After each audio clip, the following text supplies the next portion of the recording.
महेश दत्त नंदिनी देश रक्षिता सजो अग्निकुंड धारिणी राष्ट्र सेविका बनो का आह्वान करती राष्ट्र सेविका समिति भिलाई का विजयादशमी उत्सव गणेश मंच सेक्टर 2 सेंट्रल एवेन्यू भिलाई में उत्साहपूर्वक संपन्न हुआ।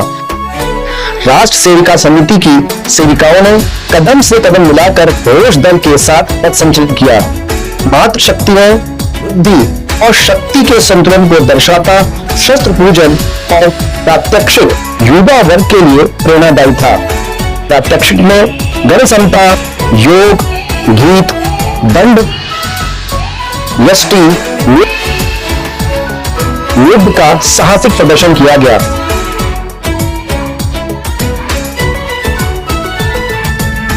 इस अवसर में मुख्य अतिथि के रूप में स्त्री रोग विशेषज्ञ डॉक्टर करुणा कश्यप की गरिमामयी उपस्थिति थी। उन्होंने सेविका बहनों एवं उपस्थित जनमानस को संबोधित किया। मुख्य वक्ता के रूप में श्रीमती दिव्या देशपांडे, प्रांत बाल संस्कार प्रमुख, संस्कृत भारती ने राष्ट्र की प्राण शक्ति वंदे मातरम विषय पर संबोधित किया। इस अवसर पर प्रांत व्यवस्था प्रमुख अश्विनी नाग ने, प्रांत प्रचार प्रमुख अंशु सिंह, प्रांत शारीरिक प्रमुख सीमा अनुषाद, प्रांत सह बौद्धिक प्रमुख करुणा सिंह परिहार, तेजस्विनी बालिका छात्रावास की प्रमुख सुधा पेंडारकर सहित अन्य गणमान्य नागरिक भी उपस्थित थे। आभार व्यक्त करने के साथ साथ भिलाई नगर कार्यपालिका श्रीमती रेखा विश्वास ने दुर्ग भिलाई में मातृशक्ति विशेषता उन वर्ग को संबोधित करते हुए कहा कि कर्तव्य राष्ट्र के लिए भी होते हैं, अतः राष्ट्र हित में अपनी भागीदारी सुनिश्चित करें। आइए देखते हैं इस पूरे कार्यक्रम की एक झलक।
में पावन स्थल नमामि राष्ट्र भारतम मंत्रितं सदा सुरेश सेवितं सुपालितं सुरक्षितं त्रयीमनेन निश्चये सुधर्म कर्मदर्शकं सुमार्गमानवर्धकं पुराणितं पुरोहितं नमामि राष्ट्र भारतम् हिमाद्रिभव्यभूषितं विशालभाजलोचनं सरित्प्रवाहराजितं सुषुप्रहारभाजितम् उदारचारिदायकं जगद्राभिनायकं सुरम्य पावनस्थल नमामि राष्ट्र भारतम् एक दो आप मंत्र मंत्रितं सदा सुरेश सेवितं सुपालितं सुरक्षितं त्रयीमनेन निश्चये सुधर्म कर्मदर्शकं सुमार्गमानवर्धकं पुराणितं पुरोहितं नमामि राष्ट्र भारतम् एक दो तीन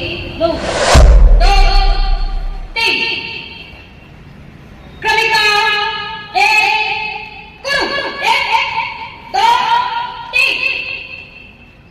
द्विपद प्रतिस्तर एक दो क्रमिका दो कुरु एक दो तीन एक दो द्विपद प्रतिस्तर एक दो क्रमिका तीन कुरु एक दो तीन अर्धा वृत्ता ऊना वृत्ता अर्धा वृत्ता ऊना वृत्ता अर्धा वृत्त एक पद प्रतिस्तर एक दो क्रमिका चार कुरु एक दो तीन पाँच एक दो तीन चार एक दो तीन चार एक दो तीन चार भुजदंड क्रमशः एक दो तीन विश्राम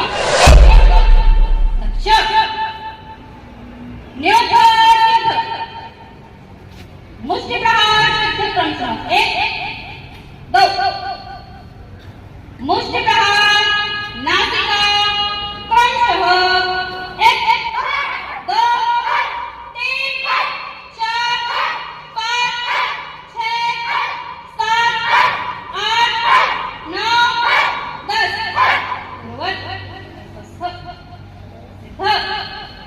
मुष्टि प्रहार सूर्य चक्र क्रमशः एक दो तीन चार पाँच छः सात आठ नौ 10 स्वस्थ सिद्ध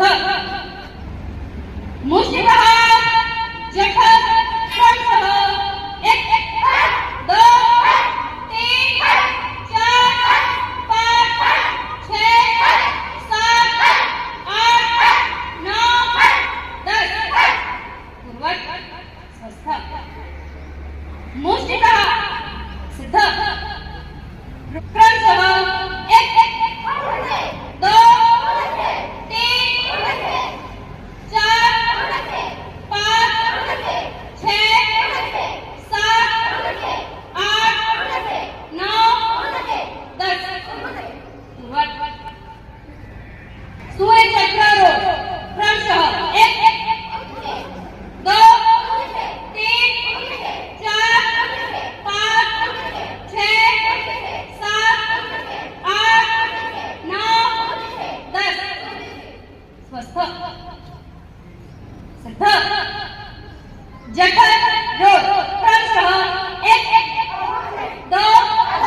इस्तेमाल करना। ये विजयादशमी सिखाता है हमें। और आज ये शस्त्र पूजा हमें इसी बात का ज्ञान देती है कि आप शस्त्र रखिए और समय आने पर उस शस्त्र का प्रयोग कीजिए, लेकिन अमर्यादित अवांछित प्रयोग सर्वदा निंदनीय है, जो कि हमारी संस्कृति में कहीं भी नहीं है। भगवान श्री कृष्ण ने भी 100 बार तालियों को सहन किया, लेकिन कभी शस्त्र नहीं उठाया। लेकिन मर्यादा तार होने लगी तो उन्होंने भी शस्त्र उठाया। तो हमारी संस्कृति यही कहती है, और आदरणीय राष्ट्रकवि मैथिली शरण गुप्त भी कहते हैं कि अन्याय सहकर बैठना यह महादुष्कर्म है, न्यायार्थ अपने बंधु को भी दंड देना धर्म है।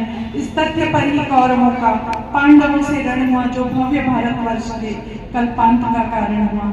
तो मैं यही कहना चाहूंगी कि शस्त्र का सम्मान और पूजा हमें इसी बात की शिक्षा देती है कि सही समय पर वंदे मातरम का भाव है, यही प्राण शक्ति है इस देश को बनाए रखने के लिए। क्योंकि जब जब इस देश पर संकट आया तो यह एक भाव कि ये मेरी माता है, और जब ये मेरी माता है तो इस भारत भूमि को जो जो माता मानता है वो सारे के सारे मेरे भाई हैं, मेरे बहन हैं। हमारे बीच में कोई अलगाव नहीं है, हमारे बीच में कोई छोटा और बड़ा नहीं है, हमारे बीच में कोई ऊंचा और नीचा नहीं है, हमारे बीच में कोई आर्थिक संपन्न और आर्थिक रूप से असंपन्न नहीं है। हम सब एक दूसरे के भाई बहन हैं। यही वो वंदे मातरम का भाव है जिस भाव ने इस भारत को प्राण शक्ति दी। स्वाभाविक है कि हमारी भारत भूमि गुणनिधायिनी है, गुणों से युक्त है। तो जब गुणों से कोई युक्त होता है तो उसके ऊपर कुदृष्टियां भी पड़ती हैं, और ऐसी कुदृष्टियों का जो शिकार है वो हमारी भारत भूमि एक लंबे समय तक होती चली आई। सिकंदर से और उससे पूर्व से भी जो आक्रमण होने शुरू हुए, तो हमने 1947 तक विदेशी आक्रांताओं के उन आक्रमणों को झेला, लेकिन भाव एक ही था, वंदे मातरम। इस भारत भूमि की मुझे वंदना करनी है, इस भारत भूमि को मुझे माता के तौर पर मानना है। और जब ये भाव था तो फिर ऐसी स्थितियों में उस माता के पुत्र खड़े हुए लड़ने के लिए, अपने शौर्य से, बल से, पराक्रम से उसकी रक्षा करने के लिए। और फिर 1857 जैसी क्रांतियां हुई, और यह जो भाव था ये भारत के किसी एक हिस्से में नहीं था कि ये केवल महाराष्ट्र में हुआ हो, ये केवल बंगाल में हुआ हो, ये केवल उत्तर में हुआ हो, संपूर्ण भारत में यह भाव था। और ऐसे ही भावों को लेकर एक भूमि थी, बंग की भूमि। आज की जो बंग की भूमि है उसको स्मरण करना चाहिए कि वो बंग की भूमि रामकृष्ण परमहंस की भूमि है, वो बंग की भूमि विवेकानंद की भूमि है, वह जो बंग की भूमि है वो खुदीराम बोस की भूमि है। और वही बंग की भूमि थी बंकिम चंद्र चट्टोपाध्याय जी की बंग की भूमि। 1838 में उस बंग भूमि पर बंकिम चंद्र चट्टोपाध्याय नाम के एक बड़े साहित्यकार ने, एक राष्ट्रवादी साहित्यकार ने जन्म लिया। पिताजी उनके डिप्टी कलेक्टर थे और जो अंग्रेज सरकार थी उनकी सेवा में थे। घर में अंग्रेजी और आंग्ल साहित्य का वातावरण था, लेकिन कहते हैं कि सत्संगति कथय निम्न करोति पुंसाम। घर में कितना भी पाश्चात्य का वातावरण हो, यदि बालिका जो है वो शाखा में आ गई तो मुख्य शिक्षिका उसको सारी भारतीय संस्कृति, सारे भारतीय आचरण सिखाकर ही छोड़ती है। ऐसे ही बंकिम चंद्र चट्टोपाध्याय का सौभाग्य था कि उनको ईश्वर चंद्र गुप्त जैसे एक साहित्यिक गुरु का लाभ प्राप्त हुआ, और उन्होंने फिर ईश्वर चंद्र गुप्त ने उनको बंग साहित्य और संस्कृत साहित्य को पढ़ने की प्रेरणा दी। और जब उन्होंने संस्कृत साहित्य को पढ़ा तो संस्कृत साहित्य को पढ़ने के बाद स्वाभाविक है कि जननी जन्मभूमिश्च स्वर्गादपि गरीयसी पढ़ेंगे ही। जब संस्कृत साहित्य पढ़ेंगे तो माता भूमि पुत्रो अहम पृथिव्याः पढ़ेंगे ही। और जब उन्होंने ये सब पढ़ा तो उनके मन में साथ ही साथ और भी अन्य साहित्यों को पढ़कर उनके मन में राष्ट्रवाद का जो संस्कार आया, उस राष्ट्रवाद के संस्कार ने उनको एक राष्ट्रभक्त साहित्यकार के रूप में खड़ा किया। और फिर उनके ऊपर सन्यासी आंदोलन नाम के एक आंदोलन का प्रचुर प्रभाव पड़ा, जिसके विषय में उन्होंने गहन अध्ययन किया था और उनकी लेखनी से एक ग्रंथ का जन्म हुआ जिसका नाम था आनंद मठ। और इस आनंद मठ में वो राष्ट्रवाद के जो स्वर थे वो उपन्यास के रूप में मुखरित हुए थे। वह एक कथानक था जिसमें उस राष्ट्रवाद के स्वर दिखाई देते थे। उसी आनंद मठ का जो नायक था भवानंद, उसके मुख से उन्होंने जिस गीत को कहलवाया वह गीत था वंदे मातरम, जिसको आज हम राष्ट्र गीत के रूप में सभी लोग जानते हैं। उसके जो प्रथम दो जो ध्रुव पद थे उन प्रथम दो पदों को संस्कृत में लिखा गया था, किंतु उसके पश्चात जब वह बांग्ला भाषा के उपन्यास में गीत उन पदों के साथ रखा जाने लगा तो बांग्ला भाषा में चूंकि वह उपन्यास था, इसीलिए संस्कृत निष्ठ बांग्ला में उनके अन्य पदों की रचना हुई जो उस नायक के द्वारा गाया जाता था। और बाद में जब यह आनंद मठ प्रसिद्ध हुआ तो ये वंदे मातरम जो गीत है ये तो जन जन का गीत बन गया। बंकिम चंद्र ने जब ये वंदे मातरम गीत लिखा तो उनका उद्देश्य था भूमि की, जो मैंने आपको बताया, वंदना करना। इसके गुणों को संपूर्ण राष्ट्र इस भूमि के गुणों को जान पाए, उसके लिए उन्होंने यह गीत लिखा था। और साथ ही साथ उन्होंने कोलकाता से कुछ दूरी तक जब यात्रा की तो देखा कि अरे ये तो बड़ी सुंदर भूमि है और उसका जो प्राकृतिक परिदृश्य है वो बहुत ही सुंदर है। तो उस प्राकृतिक परिदृश्य को भी उन्होंने अपने उस गीत में समाहित किया और वह जो गीत है वो राष्ट्रवाद का प्रखर स्वर बन गया। और यही बंकिम चंद्र का उद्देश्य था कि उस गीत के माध्यम से वो ऐक्य का स्थापन कर सके और वंदे मातरम इस भारत भूमि को माता के रूप में देखते हुए, क्योंकि वो स्वतंत्रता आंदोलन का युग था और हम सब उसकी रक्षा के लिए प्रेरणा प्राप्त कर सके, इस उद्देश्य से उस समय उन्होंने उस गीत को लिखा था। स्वाभाविक है उसका प्रभाव भी उसी तरीके से पड़ा। जब 1905 में बंग भंग आंदोलन हुआ तो तब तक बंकिम चंद्र चटर्जी का देहावसान हो चुका था, पंचतत्वों में विलीन हो चुके थे। 1894 में ही वे पंचतत्वों में विलीन हो गए। लेकिन कहते हैं कि साहित्य जो है वो मनुष्य को अमर कर देता है।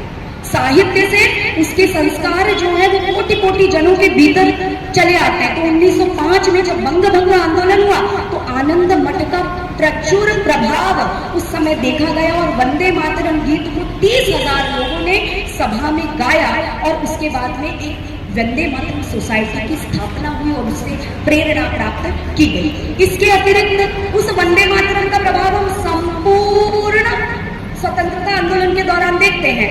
लाला लाजपत राय ने वंदे मातरम के नाम से एक जनरल निकाला। कई ऐसे तो क्रांतिकारी थे जिनके अंतिम शब्द, मातंगिनी हाजरा नाम की क्रांतिकारिणी थी, उनके अंतिम शब्द थे वंदे मातरम। तो ऐसे कई क्रांतिकारी थे जिन्होंने इस गीत से प्रेरणा प्राप्त की और इस गीत को जो है इस गीत से प्रेरणा लेते हुए अपने प्राणों की आहुति कर दी। बाद में 1896 का चूंकि ये प्रसिद्ध हो चुका था, 1896 के राष्ट्रीय कांग्रेस के अधिवेशन में भी इस गीत को गाया गया। स्वयं रविंद्रनाथ टैगोर ने, अच्छे संगीतकार थे, रविंद्र संगीत उनका प्रसिद्ध है, उन्होंने इसको गाया था। और इसके लिए ऑर्गन जो है ज्योतिन्द्रनाथ जी ने ऑर्गन बजाया था। बाद में कई राष्ट्रीय कांग्रेस के अधिवेशनों में इसको गाया भी गया। 1937 में यह निर्णय लिया गया कि इसको राष्ट्रगीत के रूप में रखा जाए। लेकिन फिर वही बात है कि विघ्न आते ही है अच्छे कार्यों में और कहा गया अन्य लोगों के द्वारा कि नहीं, भारत तो धर्मनिरपेक्ष देश है और इसमें तो संपूर्ण यदि वंदे मातरम हम पढ़ेंगे तो उसमें कहा कि उसमें तो हिंदू देवी देवताओं की बात आई है, तो इस गीत को जो है संपूर्ण रूप से राष्ट्रगीत के रूप में नहीं लेना चाहिए। अंत में तथाकथित नेताओं ने इसके दो जो ऊपर के स्टैंजास थे उसको राष्ट्रगीत के रूप में स्वीकार किया और इस गीत का जो मूल भाव था उसको त्याग दिया। और यही कारण है कि उस मूल भाव को लेते हुए आज हम ये प्रयत्न करते कि हम संपूर्ण वंदे मातरम उस गीत को गा सके।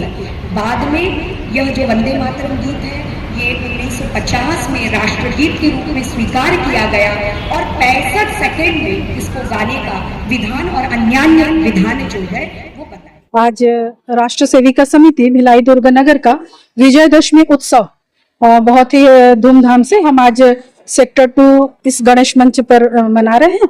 हमारा पथ संचलन, सेविका बहनों का पथ संचलन आज निकला। इसके पश्चात शारीरिक प्रात्यक्षिक एवं मुख्य वक्ता का बौद्धिक हुआ। हम सब यहाँ भिलाई दुर्ग नगर में राष्ट्र सेविका समिति की शाखाएं होती हैं। उन शाखाओं में जो सेविका आती हैं, शाखाओं में आकर शारीरिक, मानसिक, बौद्धिक विकास उनका होता है। शारीरिक रूप से वो सभी चीज चलाना सीखते हैं। दंड, यष्टि, नियुद्ध आदि बहुत सारी चीजें हम सिखाते हैं। उनका प्रात्यक्षिक आज करके वो दिखाई है। विजयदशमी उत्सव में ही उसका प्रात्यक्षिक करके दिखाया जाता है। हाँ, डॉक्टर दिव्या देशपांडे संस्कृत भारती की प्रांत की बाल संस्कार की प्रमुख है वो। उनका आज का बौद्धिक हुआ। ऐसा हमारा आज का विजयदशमी उत्सव का कार्यक्रम रहा।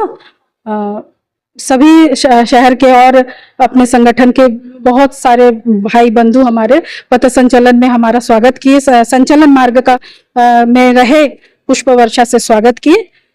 ऐसा हमारा आज का विजयदशमी उत्सव। मेरा नाम राखी विश्वास है। भिलाई दुर्ग नगर की कार्यवाहिका एवं भिलाई दुर्ग विभाग का भी कार्यवाहिका का दायित्व है।